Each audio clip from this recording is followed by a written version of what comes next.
So the poems that I'm going to be reading tonight are from my memoir, and which was inspired by my fifth grade teacher, Mr. Robert Brown.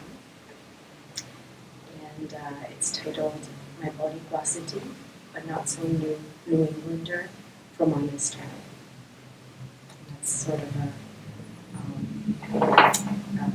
play on the words from the New Englanders, which was Mr. Brown's book about New Englanders. So it's very near and dear to me as a teacher, and inspired me to want to be a writer. So the first poem is titled A Small Town Puerto Rican Princess. The smell of watermelon and sunscreen, pernil, chicken, and burgers sizzling on the grill. The sounds of salsa music and Spanish voices singing. The carefree life of a 12-year-old Puerto Rican girl from Southbridge. Summer days at Rocky Neck State Park, our whole family together. My uncles and dad drinking cold beer and laughing. Our mothers yelling at the little ones not to go out too deep.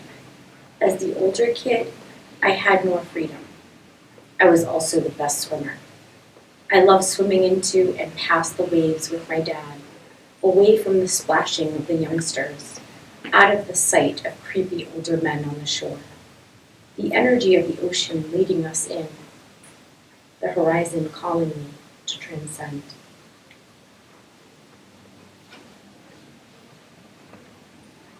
This next one is about Southbridge. Southbridge is a character in my memoir. Another thing that is near and dear to me. Things I hate about Southbridge.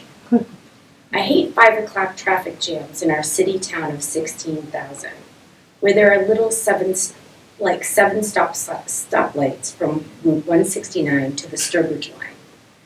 Where are the critics who say we are all on welfare and don't work? It doesn't look to me like there are a bunch of lazy Puerto Ricans living here. I hate the fire station alarm that goes off at 6 o'clock daily. I still jump when the loud horn sound rings through the air, repeatedly to signal the intensity of fire.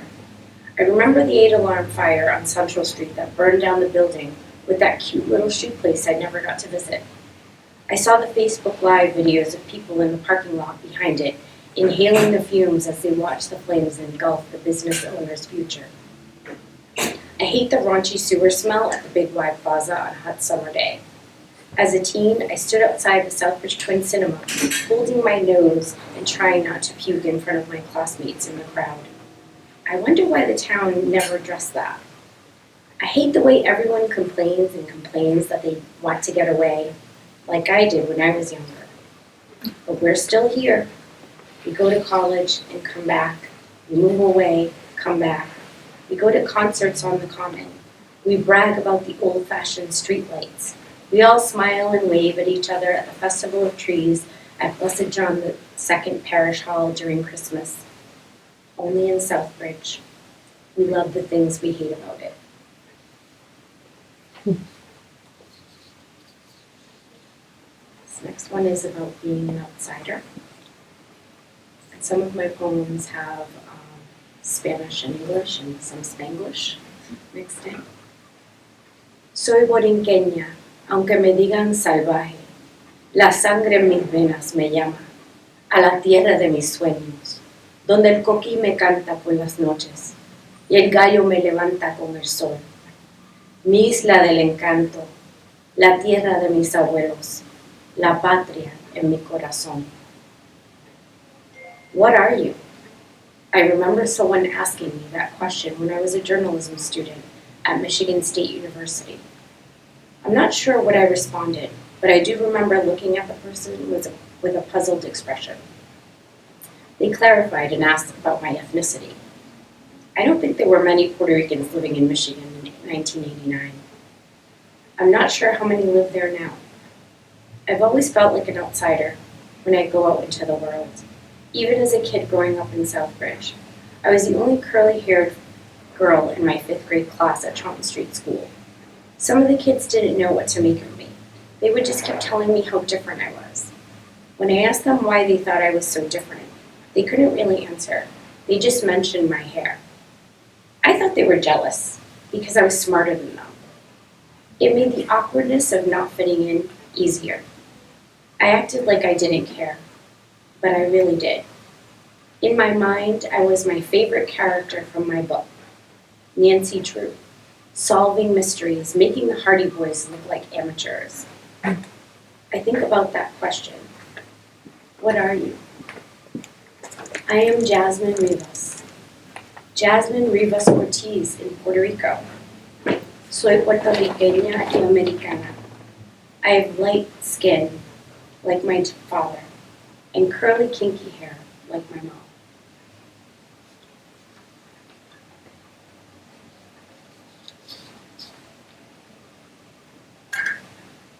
This poem I wrote for my grandmother, mi abuela, Andita, who passed away the same month in 2013.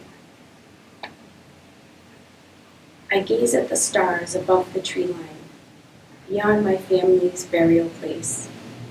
God didn't mean it to be that simple. Heaven and hell. God is much more complex than that. An omniscient being just is. Good and evil are not equal, though both exist and must for balance. God created evil, self-controlling the dosage, because that's God. Humanity is not. We need to look up for guidance. The universe holds our answers. Humanity doesn't always ask the right questions. Circles. We circle around the questions and answers, circling the truth. Life circles life, circles the universe, is a circle. I wonder what circle Abuela is in. Can she hear the parranda from there?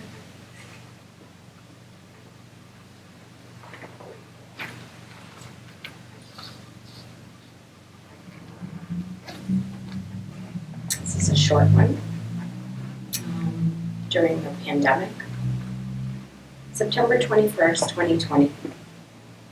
I look over at the taina resting inside the window frame, over the small pink watercolor box filled with sand from Puerto Rico, a fellow community worker brought home for us after Hurricane Maria.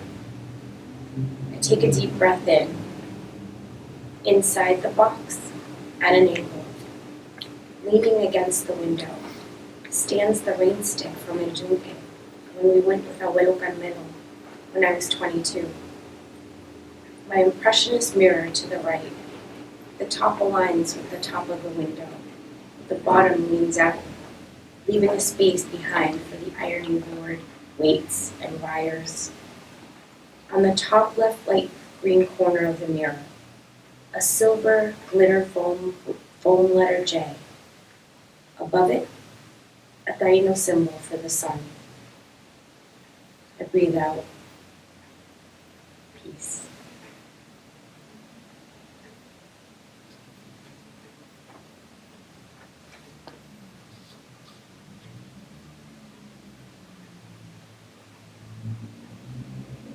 This one, it's about some trauma that I went through right before when I had my son, my oldest son. It's called Bam Bam. That's what we called him when he was younger. He was this big, stocky toddler, and reminded us of Bam Bam from the Flintstones. So that's what we called him. You've always loved being in pictures. When you were 5, Mom would say, "Qué linda la nena," raving in Spanish at how cute you looked. Christmas pics were Mom's favorites. You were in them all, with your chin out, cheesy grin, wavy hair and pigtails, wearing a white 70s outfit Mom bought for cheap at Ames department store in Starlite. Mom had a whole album dedicated to your life in her nightstand. There are a bunch of photos of you with a short afro in middle school, when you thought you could be the first female member of Menudo. Sorry, that didn't happen. It never stopped you from rehearsing like a cannonball with your sister and cousins and performing at birthday parties in the neighborhood. You always had this confidence about you. It didn't seem to matter what other kids said or did to put you down. You always moved past the hate. I wish you had remembered that confidence when you dropped out of college, got pregnant, and he put his hands on you for the first time. It took a Lifetime movie escape to get you out of that one safely. Thank you for always putting the baby first.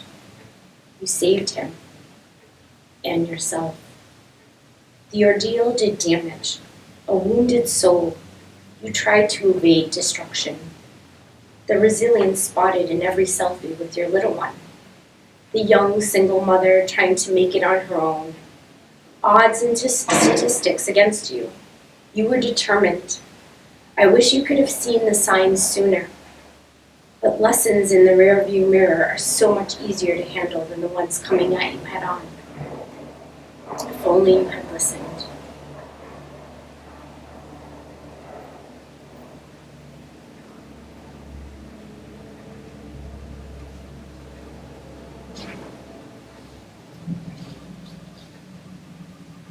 This one's also about my sons, both of my sons.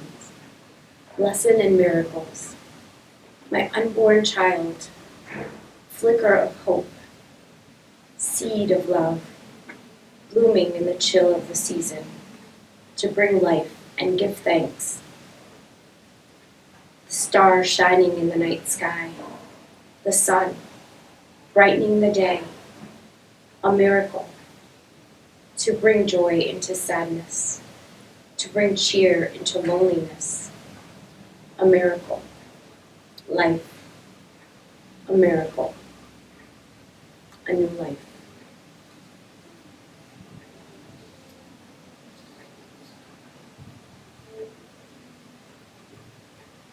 This one's pretty long, but it's sort of my favorite, so. It's called Red, White, and Boricua. And Boricua, for anyone that doesn't know, is the Taino word for a person that comes from Puerto Rico.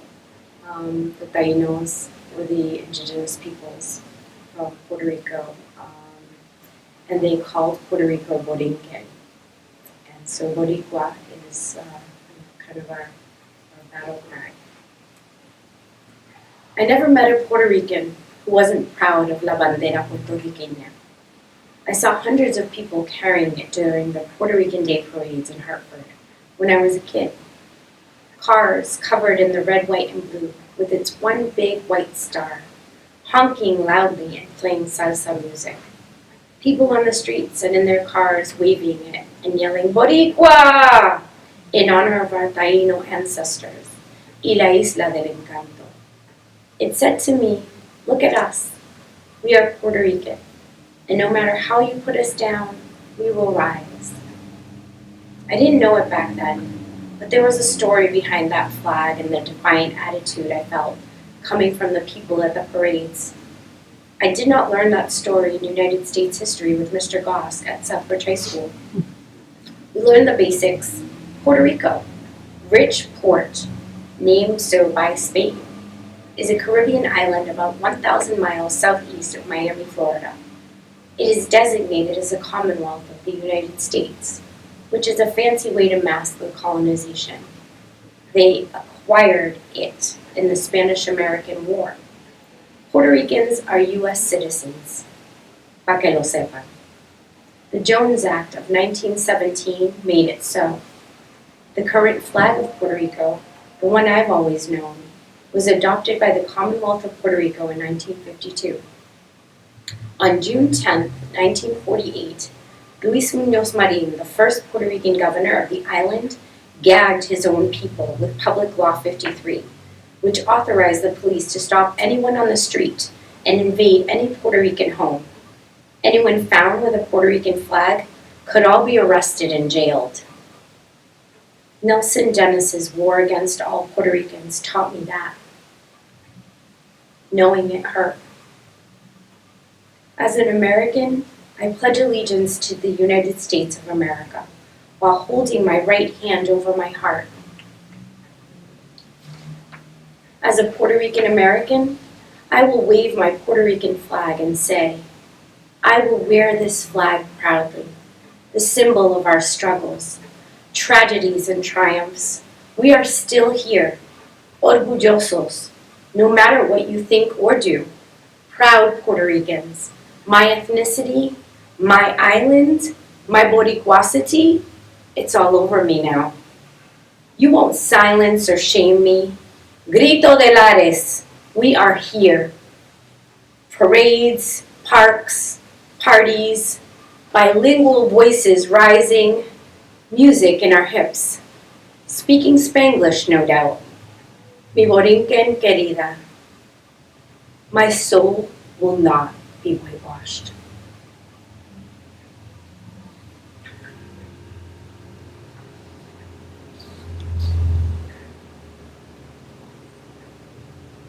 This is my final poem.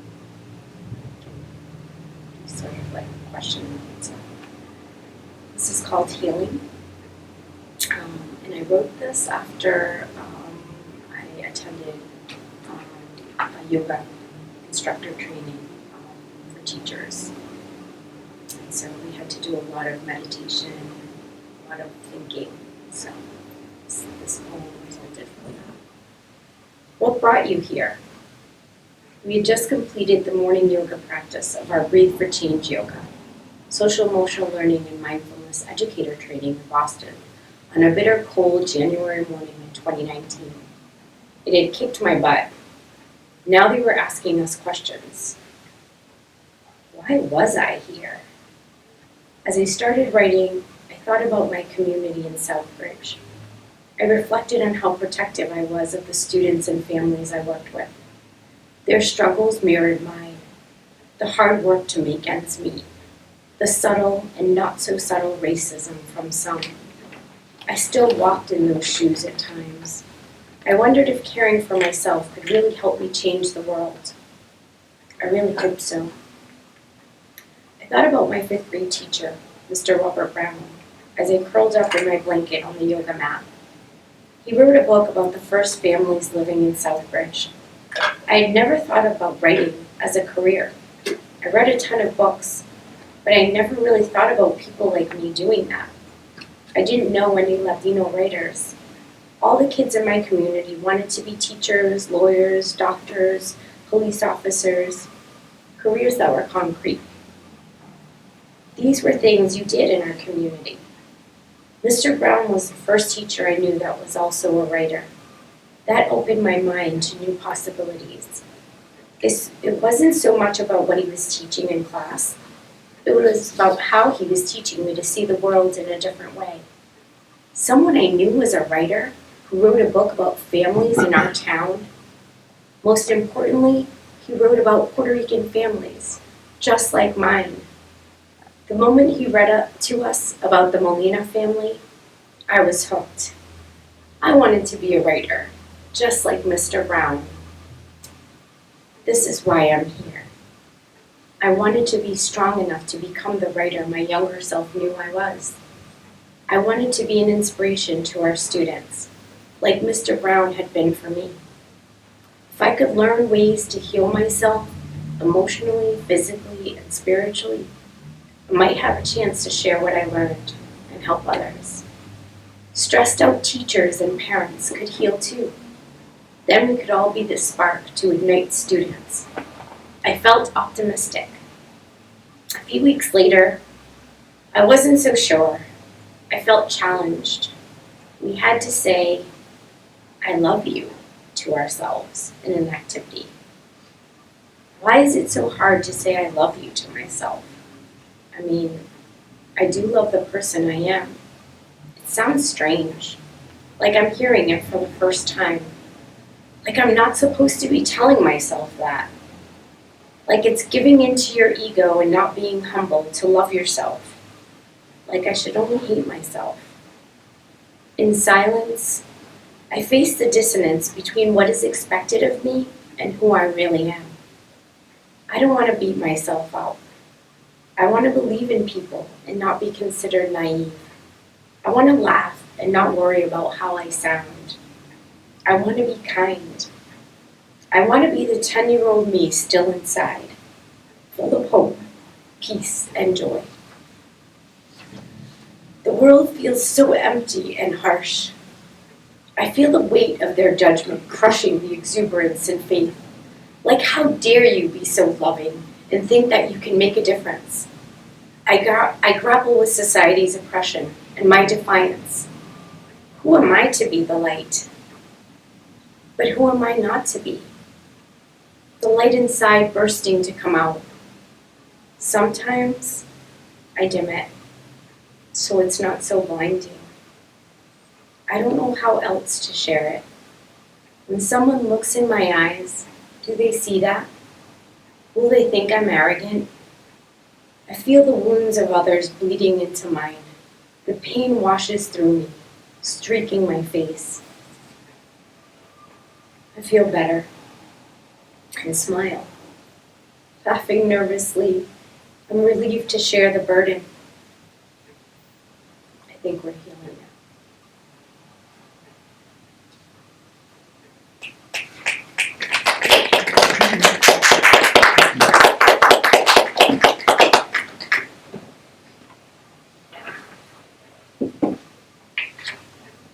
That's it for that round.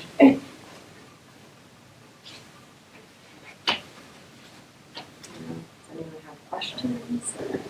I do. I was curious, have you ever told the people that you've made references to about them in your poems? Some of them, Yeah. some of them know. Some of them don't. It's kind of what comes to me. Chris Goss has called me on Facebook. So you can let me know. I have a question. I love that Robert Brown book, The New Englanders. We used it a lot in the Bicentennial book, which still hasn't come out, but that'll be another discussion. And I've never met anybody who was a student of his, so wow. I'll have to get your autograph on it. Yeah. But that is such a great book, and at the time when it was published, my grandparents had cut out newspaper articles about each of the people, so I have a thing of the Molina families that saved like everything. And when I found that, I was like, wow, this is so cool. It was really cool. It Yeah. was just so striking. Like, being at that age and never really reading any books that reflected like who I was, and Mr. Brown like made it a point to talk about all of the families, like the Italian American family in the book, and the first Greek family and the first Polish family. So it really opened, really talked about the rich culture in our community. Yeah. And it was just so amazing to me as a kid, like, we have all of these different types of people in our community, and it just made me love Southbridge even more. So, Yeah.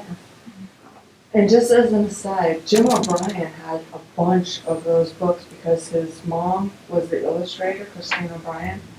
So I'm trying to help him think of something to do with them if anybody hasn't used it. that's awesome. Yeah. And your poetry is great. I'm like, is there anything that Jasmin can't do? No. Math. Jasmin, when did you write the poem The Outsider? That was just a wonderful poem. Thank you. It was sort of like pieces of different poems. Sometimes I just write something and it's sort of like hangs there. And then when I was writing the memoir, I kind of pieced a couple of things together to create that poem, because I was writing the chapters in the book sort of have the poems as a transition to different chapters. And so I was writing, there's a whole other piece in between the pieces of the poem, but that's more of like the story about my parents and about my relationship with my dad and my mom, so. Definitely reason for my first congratulations on your MFA. That's quite an accomplishment. How are you finding memoir writing to be different than writing poetry? Is it? It's tough. Like the poetry just kind of, for me, it just kind of flows. Like I just, I'm just writing. But with memoir, you have to do some research. I mean, I was a journalist before, so I'm used to doing research, but it's more personal because it's about my family.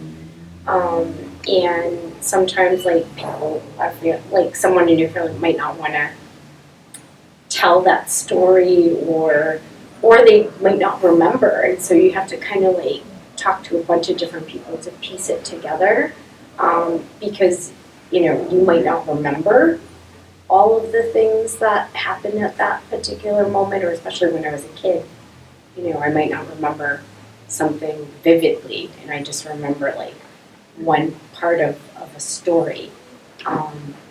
So I think it's much more intentional, and you sort of have to dig into things, but it was still fun.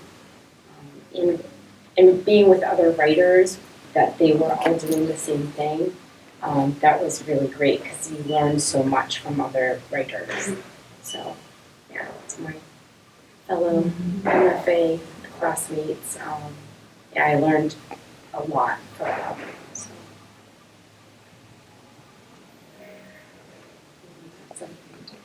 Out of all of the things you read tonight, which one is your favorite? The Red, White, and Boricua. That's sort of big. And it connects to the title. The memoir, so that's my favorite. And now I know what you're doing. Sorry.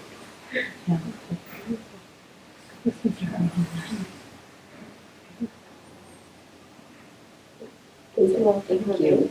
Thank you, Jasmin. Thanks, everybody. Thank you.